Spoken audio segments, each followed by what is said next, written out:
상당히 전망은 밝다 이런 생각이 듭니다. KF-21은 서방 국가에서 가장 최근에 만들어진 4.5세대 항공기입니다. 격추돼서 떨어진 라팔이라든가 유로파이터가 개발된 이후에 4세대, 4.5세대 항공기 중에서 가장 최신에 개발된 항공기는 우리의 KF-21 뿐이 없습니다.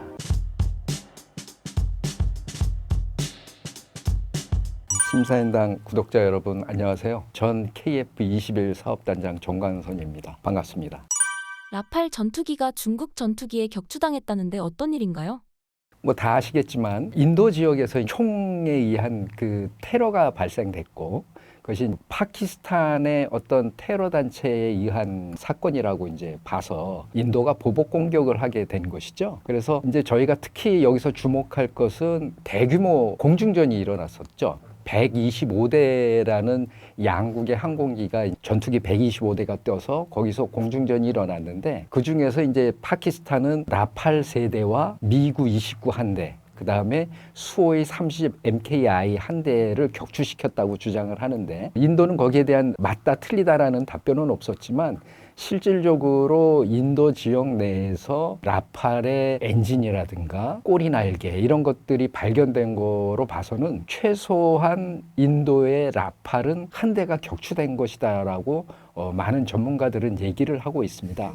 근데 이제 저희가 여기서 주목을 해야 될 것은 이 공중전이라는 것이 최근에 우리가 흔히 아는 어떤 도그파이터 1대1로 붙어서 공중 기동을 해가지고 격추시키는 이런 공중전이 아니고 자국 내의 상공에서 떠가지고 거기서 장거리 미사일을 발사하는 그런 공중전이었거든요. 그래서 그런 걸로 본다라고 하면 이것은 뭐 항공기에 대한 문제는 저는 아니다라고 보고요. 전반적인 양국 나라의 전쟁의 준비 태세, 그다음에 훈련 태세, 뭐 이런 것들의 문제라고 저는 보고 그래서 뭐 흔히 얘기하는 그 뛰어나다는 라팔이 중국제 J-10C에게 뭐 졌다라든가 중국제 미사일인 PL-12가 더 우수하다라든가 이런 것은 아니다라고 봅니다. 그럼 뭐 후에 좀 더 자세히 말씀을 드릴 수 있도록 그렇게 하겠습니다. 전투기의 문제라기보단 체계의 문제라고 봐야 할까요? 그렇죠. 되게 그 보기 드문 것이고 그 다음에 또 그렇게 교전하는 것 자체가 즉 자국의 상공에 떠서 장거리 미사일, 공대공 미사일로 서로 공격하는 그런 대규모 공격 이거 자체가 또 최근에 볼 수 없었던 것인데 실제로 그 장거리 미사일에 맞아서 떨어지려면 그 미사일이 오고 있다는 걸 몰라야 되는 거거든요. 근데 사실은 현대전에서 그 미사일이 오고 있다는 것을 여러 가지 인식할 수 있는 것들이 많습니다. 예를 든다면 항공기 내에 RWR이라는 장비가 있어서 레이더 워닝 리시버라는 것이 있어서 상대방이 나를 레이더 전파로 조사하고 있다. 그 다음에 미사일을 발사했다. 이런 것들을 다 알 수 있도록 되어 있고 그 다음에 지상에서도 그러한 미사일이 날아오는 걸 알 수가 있고 그 다음에 공중 조기 경보기를 통해서도 그런 미사일이 날아오는 걸 알 수가 있는데 인도 공군은 그런 것들에 대한 유기적인 상호 운영성이라고 얘기를 하는데요. 인터오퍼러빌리티라고 저희는 얘기를 하는데 그런 상호 운영적인 측면 그 다음에 어떤 그 합동 전력 간의 유기적인 연결 이런 것들이 잘 못 되었다라고 보고요. 그 다음에 뭐 파키스탄 쪽에서는 지상에 있는 어떤 지휘관과 항공기 간에 항공기 중에서도 라팔 항공기입니다. 항공기 간에 뭐 통신을 감청한 바가 있어서 그걸 실제로 들려주고 이런 얘기를 했는데 그거 자체가 문제가 있다는 겁니다. 실질적으로 이런 전시에는 일반 통신을 쓰지를 않습니다. 어떤 통신을 쓰냐면 나토의 표준을 적용하는 모든 항공기들은 헤브킥 장비라는 것을 쓰고요.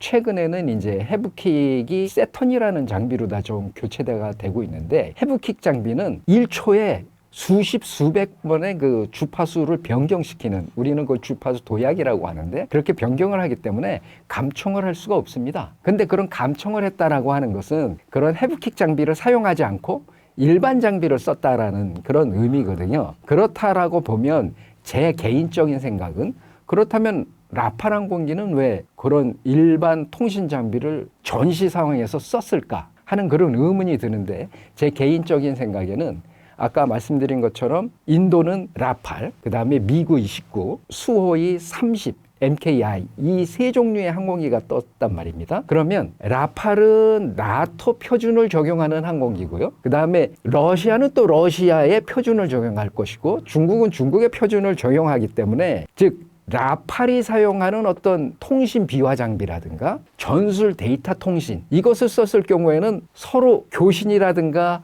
데이터의 어떤 교환 이런 것들이 안 되기 때문에 아마 그런 것들을 사용하지 않았을 것이다. 그렇기 때문에 파키스탄 공군이 모든 것을 감청을 하고 작전의 형태, 위치 이런 것들을 다 사전에 파악할 수 있었을 것이다라는 그런 생각이 듭니다. 그래서 이것은 어떤 뭐 항공기의 우수성, 미사일의 우수성 이런 측면이 아니고 훈련이라든가 그 다음에 어떤 장비 간의 연합 작전을 할 수 있는 그러한 노력 이런 것들에 문제가 있다라고 저는 생각이 듭니다. 인도와 파키스탄의 비행 체계가 다르다고 하던데요. 인도는 과거에는 러시아제 무기들을 많이 썼습니다. 최근에 들어서는 이제 서방제 무기들을 많이 쓰는 것이고요. 그 다음에 제가 알고 있기로는 파키스탄도 F-16을 가지고 있고요. 즉 미국이 생산한 F-16을 가지고 있고 그 대신 이제 최근 들어서는 중국의 그 J-10C를 도입을 했고 그 다음에 FJ-17인가요 하는 것은 중국과 공동 생산을 하기도 했지요. 공동 개발이라는 말도 하던데 그런데 파키스탄은 요번에 F-16은 뜨지 않은 것으로 알고 있습니다. 그래서 단일화된 어떤 그 단일 계열의 그 무기 체계가 떴기 때문에 그 안에서는 상호 운용성이 잘 조화가 이루었겠죠. 그러나 인도 같은 경우에는 아까 말씀드린 것처럼 나토 계열, 나토 표준을 따르는 전투기와 그 다음에 러시아 표준을 따르는 전투기가 떴기 때문에 두 체계 간의 상호 운영성이라든가 그 다음에 지상 지휘 체계가 그 라팔과 미그-29, 수호이 30을 통제하기 위할 때에 공통된 점이 없지 않습니까? 그러면은 결국에는 일반 장비로서 통화를 해야 되고 데이터도 뭐 보내야 될 것이고 해야 되기 때문에 그런 측면에서 봤을 때에 파키스탄이 좀 더 우월하지 않나 그런 생각이 들고 과거의 그 제3세계 인도도 과거에는 제3세계고 뭐 지금도 제3세계 국가라고 볼 수 있죠. 어느 진영에도 안 속해 있고 자기네들 이익에 따라서 러시아하고도 좋아하고 서방 지형하고도 좋아하는데 그런 나라들은 서방 무기 체계와 공산권 무기 체계를 동시에 갖고 있는 경우가 상당히 많습니다. 그게 왜 그러냐면 상대 진영과 어떤 그 정치적이라든가 경제적으로 틀어졌을 때 그 무기 체계를 못 쓰게 될 가능성이 많거든요. 부품 조달이라든가 이런 것들이 어려워지니까 그러니까 양쪽 진영 서방 그다음에 공산권 진영 두 개의 무기를 한꺼번에 확보하는 그런 경우가 많죠. 그게 바로 또 인도네시아입니다. 인도네시아도 서방 쪽에 그 F-16을 많이 갖고 있다가 동티모르 사태 때문에 미국으로부터 인권에 대한 문제로 제재를 받아서 부품을 공급받지 못해서 F-16이 거의 뭐 정지되어 있는 그런 상태도 있었죠. 그래서 수호이 35를 사오려고 많은 또 노력을 했던 바 있고 그래서 이런 제3지대 성격을 띈 나라들은 그러한 형태의 그 무기체계 확보를 많이 하는데 그것이 결국에는 전쟁을 할 때는 문제를 야기한다. 이런 말씀을 드릴 수 있습니다. 스펙상으로 라팔 전투기가 중국 전투기에 격추될 수 있나요?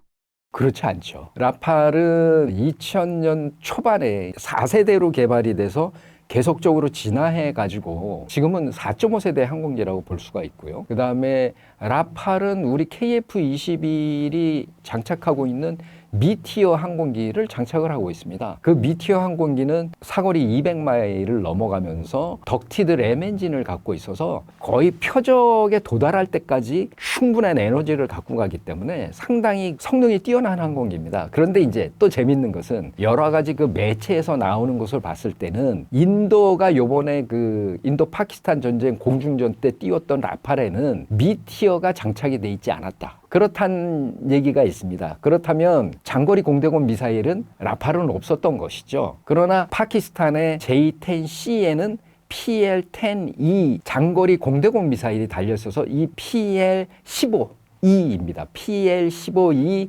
장거리 공대공 미사일은 대략 한 150km까지 날아가거든요. 그러니까 장거리 미사일입니다. 실질적으로 중국의 PL-15 장거리 공대공 미사일은 200km 이상 나간다는 그런 정보가 있는데 이것이 이제 수출형으로 바뀌면서 PL-15E는 약간의 그 제한을 둬서 150km 정도까지 나간다는 그런 얘기가 있습니다만 어찌됐든 동일한 무기 체계를 갖고 있지 않았기 때문에 결국에는 당할 수밖에 없고, 하지만 그것이 날아온다는 것을 사전에 미리 알았다면, 그 장거리 공대공 미사일이 날아온다는 것을 사전에 알았다면 충분히 회피가 가능했을 것이다라고 저는 생각이 됩니다.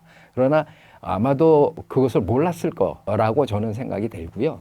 그 다음에 파키스탄 쪽에서는 그런 것들을 충분히 이번 그 공중전을 준비했던 것 같다라는 생각이 듭니다. 왜 그러냐면 파키스탄 쪽에 그 테러 공격이 일어난 지 상당 기간이 지난 다음에 이러한 작전이 이루어졌거든요. 인도의 공격이. 그렇기 때문에 인도가 또 파키스탄 지역으로 들어갔던 것도 아니고, 그렇다는 얘기는 인도의 작전은 뻔한 것이죠. 자국 내 상공에 떠서 공대지 순항 미사일이라든가 이런 것을 보내서 파키스탄 지역을 공격하는 그러한 뻔한 작전을 파키스탄이 이미 확인을 했던 거라고 저희는 보고 거기에 대비를 했던 거라고 저는 생각합니다.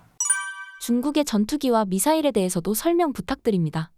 중국의 J-10C 전투기 같은 경우는 1990년대에 이제 개발이 된 항공기인데, 그 모양을 보면 옛날에 이스라엘에서 개발했던 라비라는 항공기가 있는데 그 라비라는 항공기와 유사합니다. 또 한간에는 이스라엘이 이제 라비라는 항공기를 개발해서 양산을 들어가려고 할 때 미국으로부터 압력을 받아서 양산까지는 못했습니다만, 그러나 그 라비를 개발할 때의 과학자들과 엔지니어들이 중국으로 가서 J-10C를 개발을 할 때 많은 도움을 줬다라는 얘기가 있고요. 그 다음에 J-10C의 인테이크를 보게 되면 인테이크가 동체 밑바닥에 사각형으로 생겼습니다. 이것은 유로파이터 타이푼의 그 인테이크와 거의 유사한 모양으로 생겼거든요. 그래서 그것을 또 모방한 것이 아니냐, 이런 뭐 얘기도 있고요. 그래서 주로 이제 보면은 J-10C는 원엔진의 항공기입니다. 엔진을 하나를 가지고 있고요. 그 엔진의 성능은 대략 후기 연소, 애프터 버너를 사용했을 때 대략 29,000파운드 정도가 됩니다. 그렇다라는 의미는 F-16을 견제하기 위해서 F-16과 유사한 성능의 그 항공기를 만든 것이 아닌가, 그런 생각이 들고, 그 다음에 이제 저희가 항공기 성능을 얘기할 때 추력대 중량비라고 얘기를 하는데, 추력대 중량비는 항공기 무게 대비 추력이 얼마나 센가. 그래서 추력대 중량비가 2를 넘으면 이론적으로다는 수직으로 상승할 때 항공기 속도가 증가한다 하는 그런 이제 의미를 갖는다라고 보는데, 실제는 이제 중력 때문에 그렇지는 않고요. 그런데 이 J-10C의 추력대 중량비는 약 0.98 정도라고 보니까 1에 가까운 것이죠. 그래서 상당히 그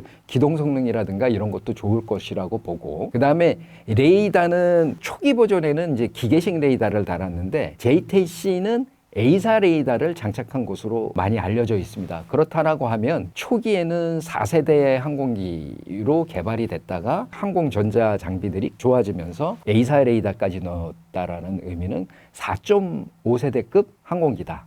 그래서 이 A사 레이더는 대략 적기의 RCS 따라 틀리겠지만 대략 150km에서 200km 정도의 그 탐지미 추적을 할 수 있는 그런 레이더라고 알려져 있고요. 라팔 항공기는 이제 투 엔진입니다. 엔진을 2개를 가지고 있고 최대 추력은 한 엔진당 애프터버너를 썼을 때는 한 16,000파운드 정도. 그래서 2개이기 때문에 32,000파운드 정도가 되겠죠. 그러면 아까 그 J-10C는 원엔진에 29,000파운드, 그 다음에 라팔은 32,000파운드 정도 되기 때문에 추력도 대략 엇비슷하고 추력대 중량비도 0.99, 1에 가까운, 그러니까 추력대 중량비도 비슷합니다. 하지만 항공전자전 장비는 제가 봤을 때 J-10C보다는 뛰어난 것으로 알고 있습니다. 왜냐하면 라팔도 4세대로 개발됐다가 이제 많은 업그레이드를 통해서 4.5세대 항공기가 됐는데 A사 레이더 탐지거리는 알려진 것으로는 물론 이것도 그 적기의 RCS에 따라서 틀려지겠지만 대략 한 200km 정도 되는 것으로 알고 있고요. 그 다음에 통합 전자전 장비가 스펙트라라는 통합 전자전 장비를 가지고 있는데 대단히 우수한 것으로 알려져 있습니다. 그 의미는 이번 인도 파키스탄 전쟁 때 아마도 이 스펙트라 통합 전자전 장비를 사용해 보지도 못한 것이 아닐까 그런 생각도 들고요. 그래서 기동 성능은 거의 유사하나 항공 정자전 장비는 라팔이 좀 더 우수하다. 그리고 장거리 공대공 미사일도 PL-15E라는 장거리 공대공 미사일은 대략 한 115km 정도 나가는데 일반적인 공대공 미사일은 발사를 하면 추진체가 한 3초 내지 5초에 확 타버리고 나머지는 관성에 의해서 날아가게 되는데 미티어 미사일은 덕티드 램 엔진을 달아서 추력을 조절할 수 있도록 되어 있습니다. 그래서 마하 3으로 끊임없이 타겟까지 가기 때문에 상당히 적기가 회피하기가 어려운 그런 상태고요. 이와 유사하게 PL-15E 공대공 미사일도 2번에 걸쳐서 연소된다라고 얘기를 합니다. 그래서 1차 연소를 한번 한 다음에 쭉 중간에 한번 2차 연소를 하기 때문에 그 에너지가 어느 정도 보존이 되면서 가기 때문에 상당히 그 적기가 회피 기동하기가 어려운 그런 공대공 미사일이라고 알려져 있습니다. 그리고 속도도 마하 5 정도로 날아가기 때문에 상당히 그 회피 기동은 하기가 어려운데 단 미티어 공대공 미사일은 추력을 조절하면서 끊임없이 표적에 도달할 때까지 하는 반면에 이 PL-15E는 2번에 걸쳐서 하지만 결국에는 표적 끝까지 갈 때는 미티어 공대공 미사일보다는 에너지가 좀 떨어지기 때문에 저희가 소위 얘기하는 NEZ, Non-Engagement Zone, 그러니까 회피하기 어려운 그런 존은 훨씬 더 미티어가 넓다라고 볼 수 있고요. PL-15E보다. 그래서 상대적인 개념이 되겠죠. 그러나 제가 봤을 때는 PL-15E 미사일은 대단히 뛰어난 미사일이라고 생각이 됩니다. 이번 사건으로 인해 KF-21에 큰 관심을 갖는다는데 사실인가요? 글쎄요. 아직까지 그 분위기가 뭐 이렇게 완전히 뭐 KF-21로 넘어갔다 이런 거를 보기는 어렵죠. 많은 전략가들이라든가 우리나라 군, 그다음에 뭐 프랑스, 인도군에서 인도 파키스탄 공중전에 대해서 많은 분석을 하겠죠. 그러나 아까 제가 처음에 말씀드린 것처럼 제가 판단하기에는 항공기 성능의 문제는 아니다. 훈련의 문제, 그다음에 각 지원 체계들과 이 전투기 간의 어떤 유기적인 협조 이런 것에 대한 문제일 것이라고 저는 보고, 하지만 말씀하신 것처럼 라팔이 떨어졌어 라고 전 세계 사람들이 깜짝 놀라는 거, 거기에 따라서 중국제 J-10C에 대한 항공기가 조금 으쓱하고 올라간 것은 사실입니다. 그래서 많은 분석과 공대공 미사일에 대한 또 많은 분석 이런 게 이루어지면서 이제 정말로 라팔은 듣던 것보다 좀 못한 거 아니야? 라고 된다면 우리 KF-21에 대한 많은 정보 제공을 요청하는 그런 나라들이 많아질 거라고 봅니다. 라팔이 격추됐다는 사실이 있기 때문에 라팔을 구매하는 항공기들이 그러한 여론을 등한시할 수는 없겠지만 결국에는 실질적인 성능과 운영의 문제이기 때문에 그 나라에서 면밀히 우리 KF-21이 완전히 이제 개발이 끝나게 되면 2개를 놓고 면밀하게 저울질을 하겠죠. 그 다음에 이미 라팔을 보유하고 있는 나라들은 인도 파키스탄 전에 무엇이 문제였는지를 면밀히 분석을 하고 특히 프랑스는 더더욱이 면밀히 분석을 해서 그런 나라들한테 분명히 제공을 할 거라고 저는 봅니다. 라팔과 비교해서 KF-21의 성능은 어느 정도인가요?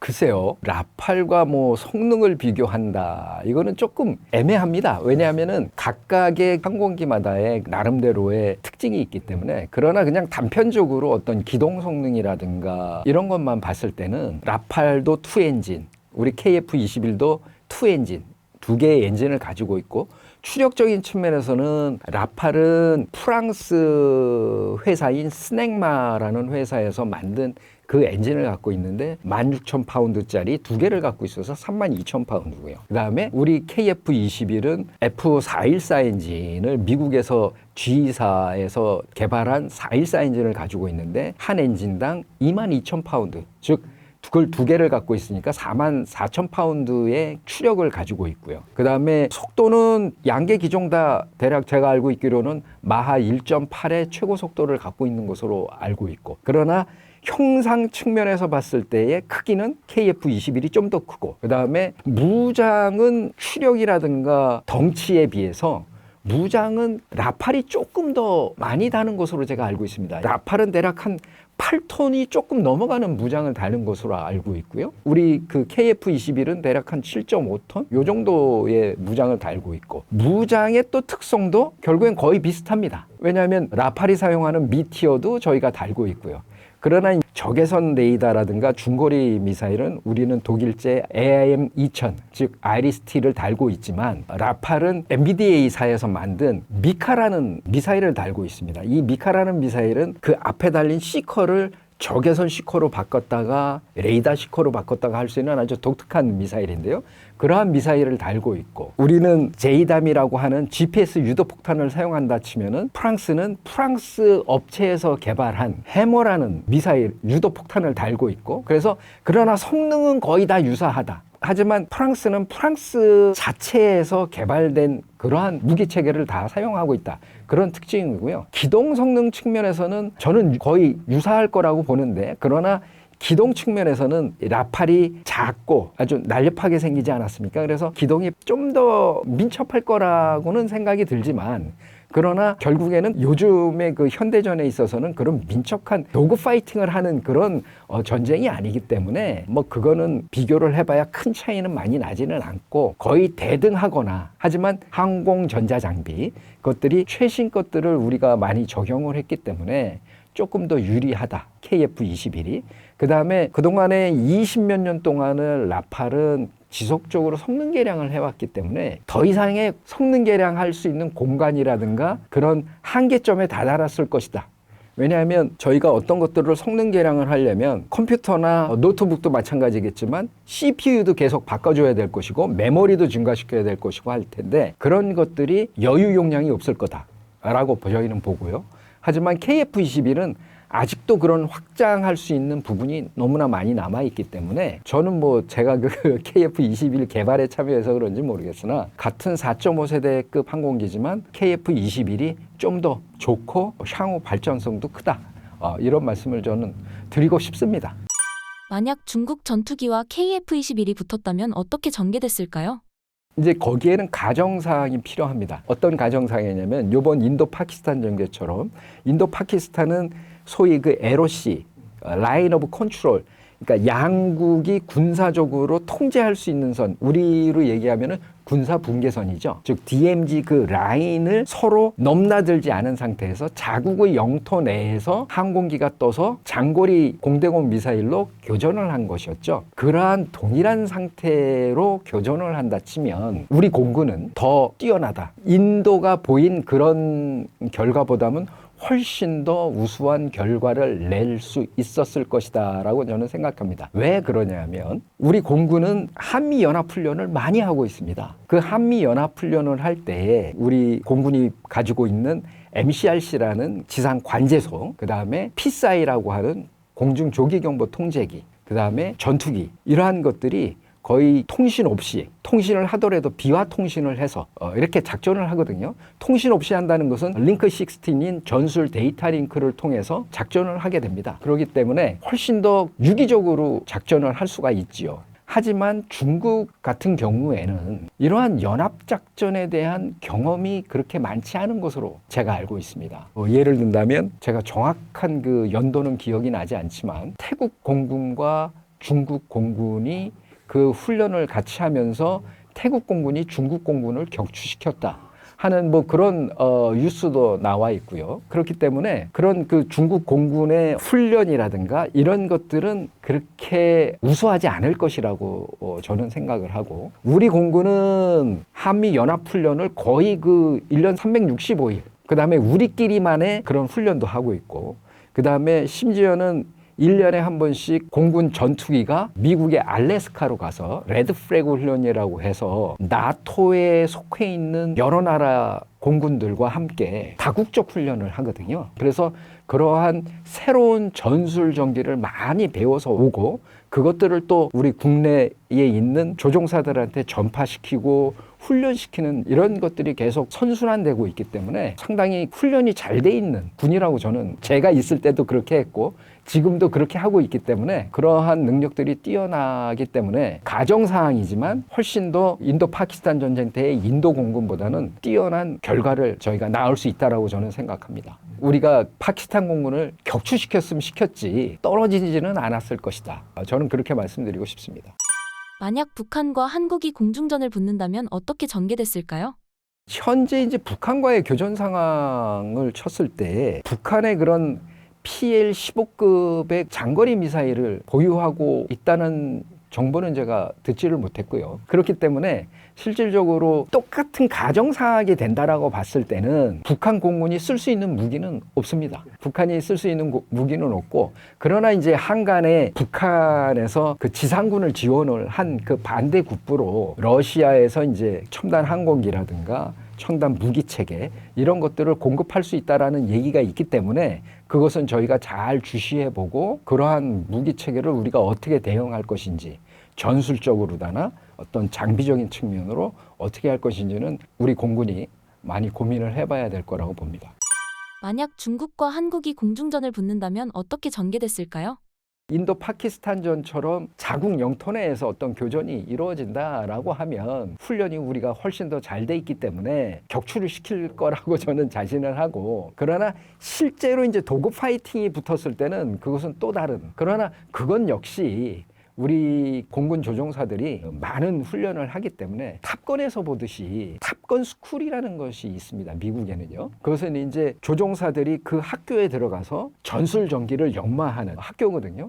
우리 대한민국 공군도 29전대라는 그런 전술 전기를 연마하고 또한 전술 전기를 개발하는 그러한 비행 전대가 있고요. 조종사들이 자격을 갖기 위해서는 어떤 자격, 즉 분대장 이상의 자격을 갖기 위해서는 그 학교, 그 전대에 반드시 들어가서 훈련을 받도록 되어 있습니다.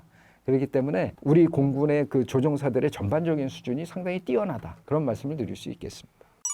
KF-21 개발에 들어간 한국 독자 기술은 어떤 것이 있나요?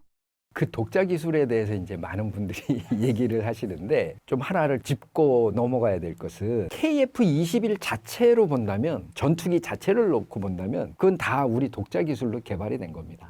그러나 그 안에 들어가 있는 뭐 장비 하나, 부품 하나 이것을 따지고 본다면 우리가 개발 안 한 것들도 분명히 있죠. 엔진만 해도 그렇지 않습니까?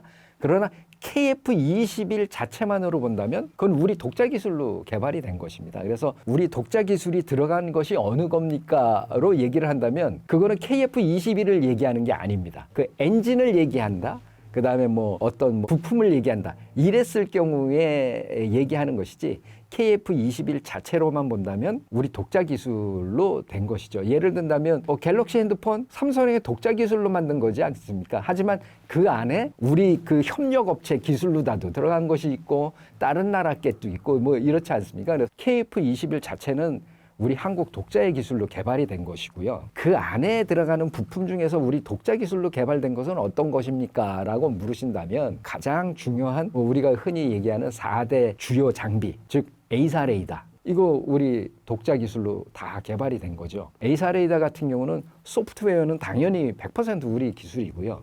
그 안에 들어가 있는 하드웨어도 거의 90% 이상이 우리 국내 업체들이 다 만들어진 그런 것들이고, 그 다음에 통합 전자전 장비, 그 다음에 EOTGP, 그 다음에 IRST, 이러한 4개 주요 항전 장비들이 다 우리 독자 기술로 개발이 된 것이다라고 말씀드릴 수 있고, 물론 그 안에 들어가는 어떤 특정 부품들, 이것들은 해외에서 사다가 우리 설계에 맞게 그것들을 사다가 넣기 때문에 그 어셈블리 자체는 또 우리의 독자 기술이라고 말씀드릴 수가 있습니다.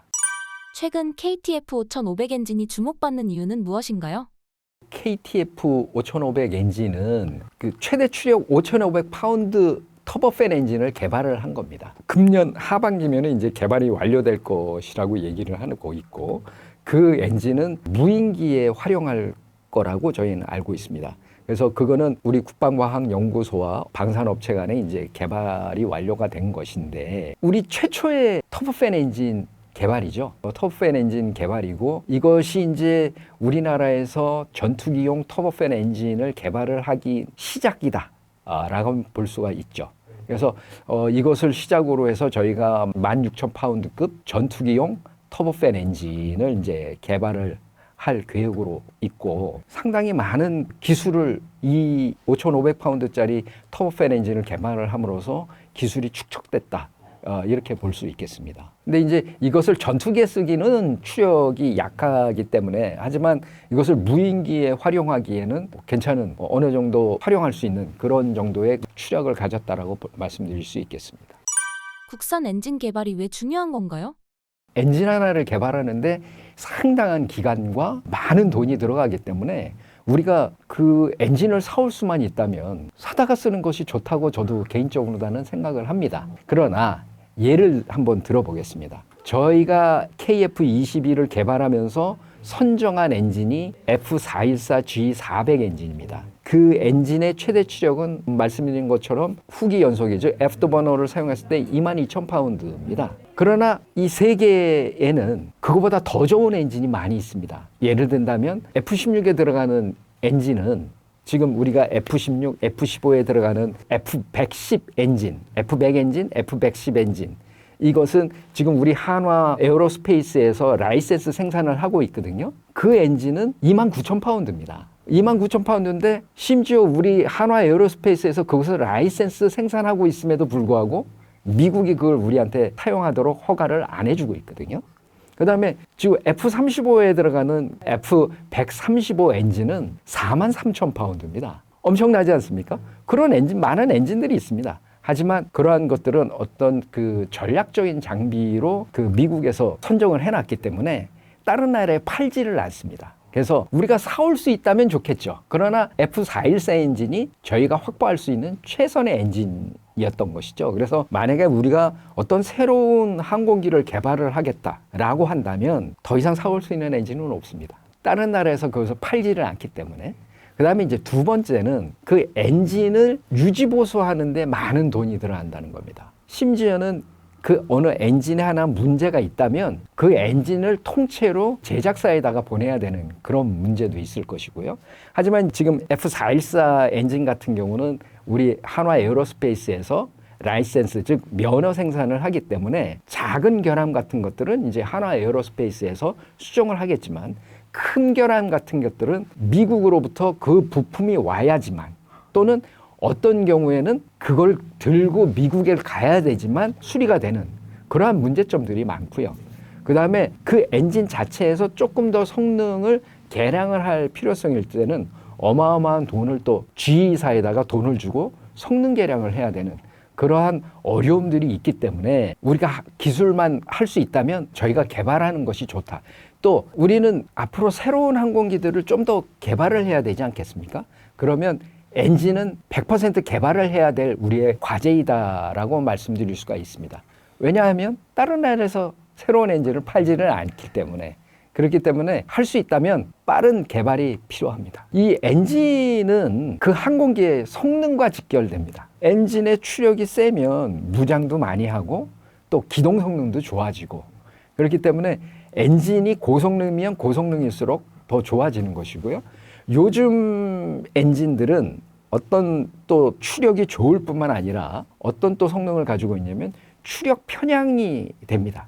추력 편향이라는 것은 그냥 보통 엔진을 갖고 있는 항공기 같으면은 선회를 하려면 이렇게 멀리 원을 그리면서 선회를 하나, 추력 편향 항공기 같으면은 갑자기 이렇게 쭉쭉 꺾어지는, 왜냐하면 엔진의 추력이 방향을 변화를 시키거든요. 그래서 많은 그 영상에서 보셨는지 모르겠습니다만 F-22 항공기가 기동할 때 보면 바로 여기서 기술을 들어버립니다. 일반적인 그 엔진을 가진 항공기는 여기서 기술을 들을 때 이렇게 원을 그리면서 기술을 드는데 F-22 항공기 같은 경우는 여기서 바로 끌어버리고 위로 올라가다가 다시 또 거꾸로 이렇게 수직으로 끌어당겨버리는 그러한 형태를 가지고 있고요.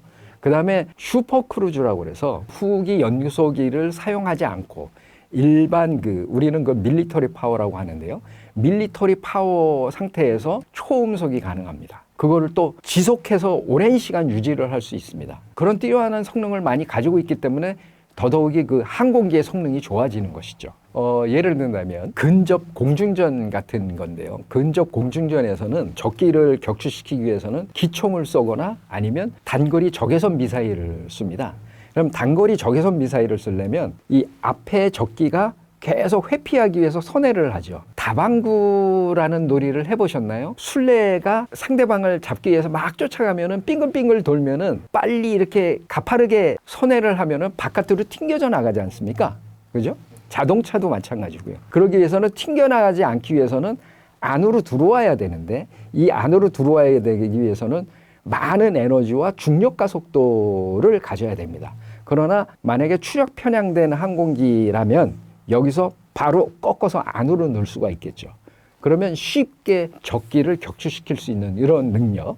그 다음에 그렇다는 의미는 적이 나를 쫓을 때는 또 그런 추력 편향 성격을 갖는다면 빠르게 꺾어서 회피한다거나 아니면 빠르게 위로다 채고 올라간다거나 그래서 상대방을 추월시킬 수 있는 그런 능력을 갖기 때문에 상당히 뛰어난 성능을 갖게 되는 겁니다. 고성능 엔진을 개발할 수 있는 나라가 별로 없다고 하던데요. 엔진을 개발할 수 있는 나라는 서방 국가에서는 미국, 영국, 프랑스 이 세 개 국가고요. 그다음에 동구권에서는 러시아, 중국 요 5개 나라뿐이 없습니다. 제가 말씀드리는 것은 전투기 엔진을 말씀드리는 겁니다. 요 5개 나라뿐이 없습니다. 그리고 그 중에서 추력 편향 엔진이죠. 슈퍼크루즈는 프랑스나 영국 된다라고 알고 있고요. 그러나 추력 편향 엔진 같은 경우는 미국, 러시아, 중국도 그런 엔진을 개발했다는 얘기는 있으나 그거는 확실치가 않은데 제가 아는 지식으로서는 확실치는 않은데 미국과 러시아 이 두 개는 확실히 추력 편향 엔진을 개발해서 생산하고 있습니다. 엔진은 항공기보다 더 복잡하다라고 많이들 얘기를 하고요. 그렇기 때문에 그 복잡하다라는 의미는 기술적으로 어렵다라는 의미가 하나가 있고요. 그 다음에 두 번째는 그 안에 엔진은 연료를 폭발시켜서 그 추력을 얻는 거기 때문에 그 엔진 안에 그 연소기는 상당히 고온을 견뎌야 됩니다. 그래서 소재의 어려움, 그 다음에 소재뿐만 아니고 그 안에 냉각시키는 설계 그런 것들이 상당히 어렵죠. 그 다음에 두 번째는 그러한 기술과 소재 이런 것들이 아까 말씀드린 5개 나라에서 수출 통제가 돼가고 있다는 겁니다. 그래서 그런 것 기술을 심지어 돈을 주고 사거나 할 수도 없다라는 것이죠. 그래서 그 사람들이 강력히 그러한 나라들이 강력히 막고 있기 때문에 엔진 개발에 대한 어떤 진입 장벽이 상당히 높다. 그리고 그것을 바닥에서부터 처음 개발하기 위해서는 많은 돈과 시간이 걸린다 하는 겁니다. 엔진 개발의 중요한 소재 과학의 우리나라 수준은 어느 정도인가요? 잘 모르겠습니다. 왜냐하면 제가 그런 쪽엔 전문가가 아닌데 그러나 기본적으로 많은 교수님들이나 전문가들이 얘기할 때 보면 우리나라가 기초과학이 조금 부족하다라는 그런 얘기들을 많이 하시지 않습니까? 그런 측면에서 봤을 때는 상당히 좀 선진국들에 비해서는 떨어져 있다. 그렇다라고 생각이 들고요. 하지만 이제 엔진만 봤을 때는 이런 말씀을 저는 드리고 싶습니다. 우리 KF-21이 사용하고 있는 F414 엔진의 터빈 쪽의 그 최고 온도는 대략 섭씨 1500도씨라고 알려져 있습니다. 섭씨 1500도씨의 온도를 견디는 그런 엔진이라면 아까 말씀드린 것처럼 추력이 22,000파운드가 나온다는 것이죠. 그래서 통상적으로 이제 그 엔진의 여러 가지 조건에 따라서 틀리겠지만 룰 오브 썸, 흔히 얘기하는 뭐 그럴 거야, 그 정도면 이럴 거야라는 그 룰 오브 썸에 따르면 터빈이 견딜 수 있는 온도가 100도씨가 올라감에 따라서 추력은 대략 10%가 상승한다. 라는 얘기가 있습니다. 그런데 우리나라 국내 업체 중에 터빈을 개발한 업체 중에서 1600도씨 이상을 견딜 수 있는 소재를 개발했다라는 국내 업체가 있습니다. 국내 방산업체가 있기 때문에 그 업체가 우리 엔진 개발에 이제 지금 참여 중에 있거든요. 그 업체가 1600도씨를 실질적으로 개발했다라고 하면 F414 엔진이 1500도씨에 22,000파운드이지 않습니까?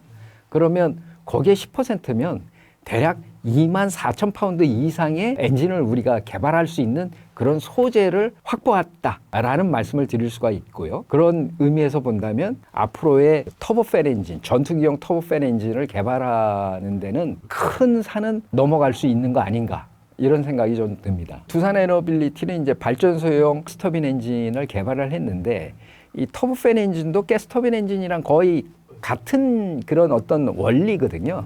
그 대신 그것을 얼마만큼 작게 만들고, 그 다음에 항공기용 엔진에는 엔진에 붙는 여러 가지들이 많이 있습니다. 뭐 제너레이터도 붙어야 될 것이고, 그 다음에 하이드롤릭 펌프도 붙어야 될 것이고, 그 엔진에서 나오는 동력으로 여러 가지들을 움직여줘야 되기 때문에 이러한 것들에 대한 설계 능력, 그 다음에 기술적인 문제, 이런 것들이 좀 해소가 돼야 될 것이고요. 또 한편으로는 우리 한화 에어로스페이스는 또 그 라이센스 생산을 많이 해봤기 때문에 그러한 기본적인 어떤 설계 개념을 다 가지고 있으니까 제가 판단할 때는 국방과학연구소가 중심이 돼서 터보팬 엔진 15,000파운드 이상의 터보팬 엔진을 개발을 하면서 우리나라 그 국내 업체들을 잘 협조하게 묶어서 활용을 한다면 저희는 충분히 가능성이 있다고 봅니다.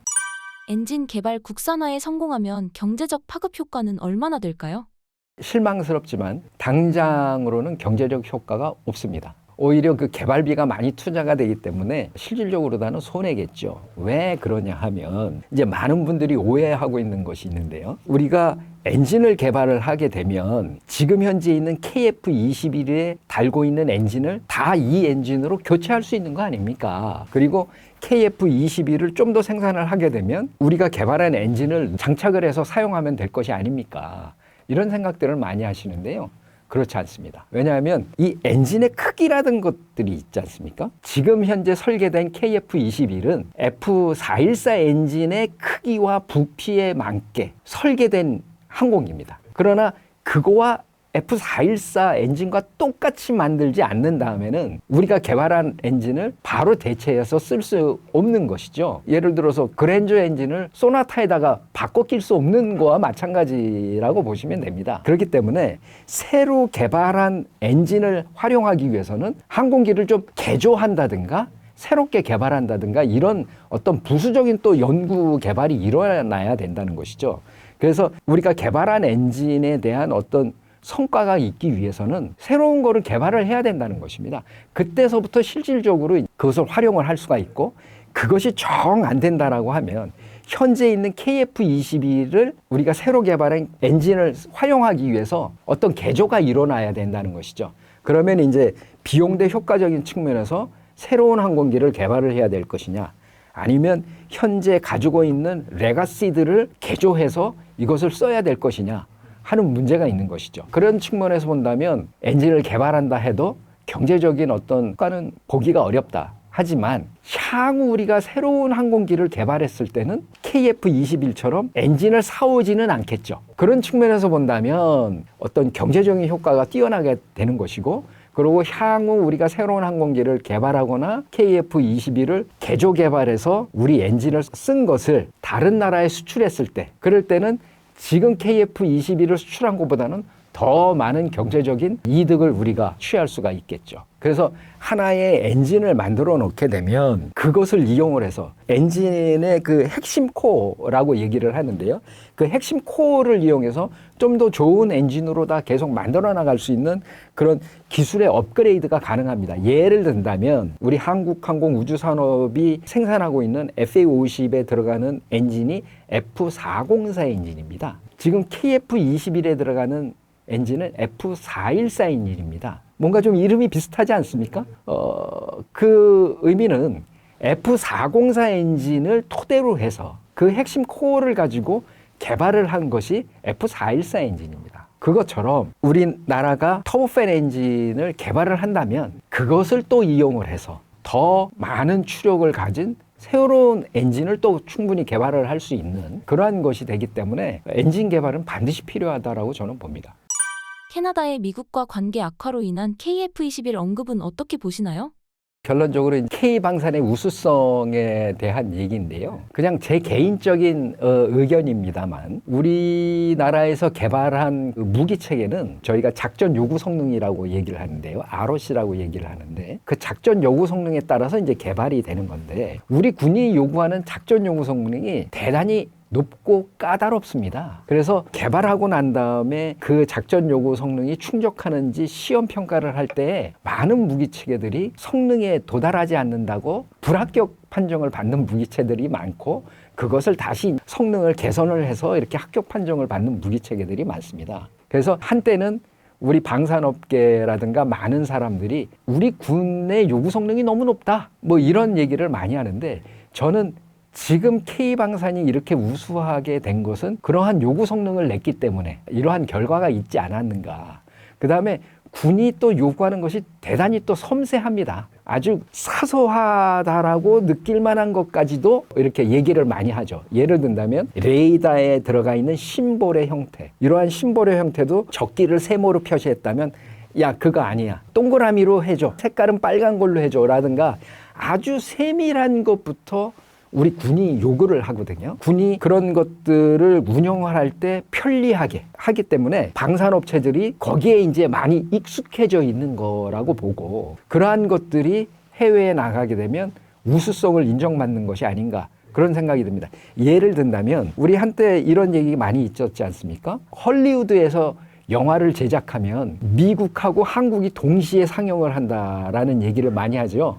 그래서 한국에서의 그 어떤 호응도를 보고 해외로 팔 것인가 말 것인가 뭐 이런 얘기를 많이 하잖아요.